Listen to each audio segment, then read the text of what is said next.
Assalaamu calaykum akhyaarta. Waxaanu ka hadlaynaa caadooyinka xun ee shakhsiyadaada waxyeeleyn kara ama dhaawici kara. Caadooyinkan waa caadooyin xun, mar walba waa inaad ka digtoonaataa ama waa inaad iska ilaalisaa.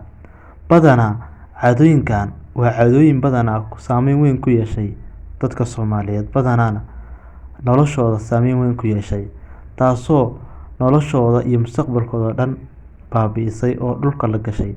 Haddaba waxaan kula wadaagayaa 5 caado ama 5 dhaqan oo ay leeyihiin dadka badankooda ama ay sameeyaan, taasoo noloshooda ka dhigaysa mid habsan ah oo dadka kale ka dambeysa.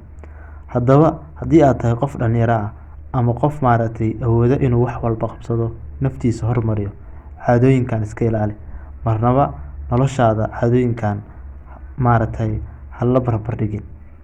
Lambarka koowaad waa fadhiidnimada iyo qofku inuu noqdo qof iska fadhida oo aan waxba qabsan, oo noloshiisa subaxdii ilaa habeenkii noloshiisa ku dhammaysta nolol fadhiid ah oo aan noloshiisa wax horumar ah aan u jahaynin.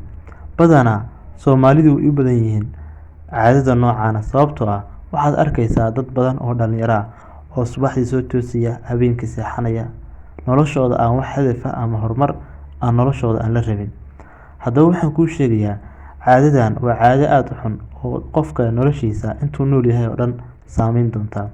Waa hubaal haddii aad noloshaada aad ka dhigto mid fadhida, waa hubaal inay ku saameyn doonto noloshaada inta aad nooshahay. Taas waxaan ku leeyahay, noloshaada waxaa go'aamin doona waqtigaaga sida aad uga faa'iidaysato. Laakiin qofku wuu heli karaa lacag, maaha haddii aad lacag haysato inaad nolosha horumar gaadhay. Laakiin qofku noloshiisa wuxuu horumar ku gaari karaa inuu wax barto, inuu noloshiisa u dadaalo, ama in nolosha qaybteeda inuu noloshiisa uu ku qaato. Haddaba waxaan kula wadaagayaa caadooyinka noocan ah inaysan wanaagsaneyn. Caadooyinka fadhiidnimada oo qofku mar walba uu noloshiisa qof kale isku haleynayo, qofku inuu fadhiid noqdo, qofku inuusan ka fikirin wax mustaqbal ah inay sugayaan. Haddaba caadadan haddii aad leedahay, waan kaaga digayaa, waa wadadii xumayd ee noloshaada ku burburi lahayd. Lambarka labaad waa hadallada xun. Hadallada xun waa caado aad aan u wanaagsaneyn, Soomaalidana aad ay u isticmaashaa, mararka qaar ayagoo adeegsanaya qaab caadifadeysan ama qaab ay ku jirto cunsurinimo ama qaar ay ku jirto caadifad. Badanaa hadallada qaarkood ma wanaagsana inaad dadka aad ku tiraahdo. Qof walaalkaya oo kula siman oo adigoo kala laga yaabo xitaa inuu ka fiican yahay, ka dabeecad wanaagsan yahay, ka lacag badan yahay, ka aqoon badan yahay, inaad hadallada qaarkood aad ku tiraahdo ma fiicna. Waa sababta aan ku leeyahay hadallada xun qofka noloshiisa qayb xun ayay kaga jirtaa. Waana jirtaa oo Soomaali badan baa hadallada xun badan adeegsada.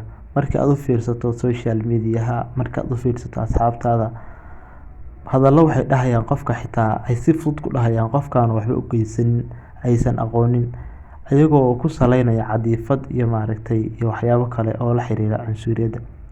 Lambarka saddexaad, ahaanshaha qof aan habeysnayn. Qof aan habeysnayn waxaa ka wadaa qof noloshiisa oo dhan aan u habeysnayn. Habeysnaantu kaliya maaha qofku inuu qubeysto, inuu labiska nooca ugu dambeeyay xirto. Waxaan ka wadaa qofku inuu mar walba habeysan yahay, dhinac walba inuu qofku mar walba is habeeyo. Habeyntu waxay noqon kartaa wax walba, waayo qofka noloshiisa oo dhan ayaa waxay ku tiirsan tahay is habeyn iyo inuu qofku mar walba is toosiyo, oo qofku mar walba inuu iska dhigo qofka isaga ku wanaagsan dadka kale inuu noqdo. Haddaba waxaan kuu sheegayaa inaad mar walba aad ahaatid qof habeysan.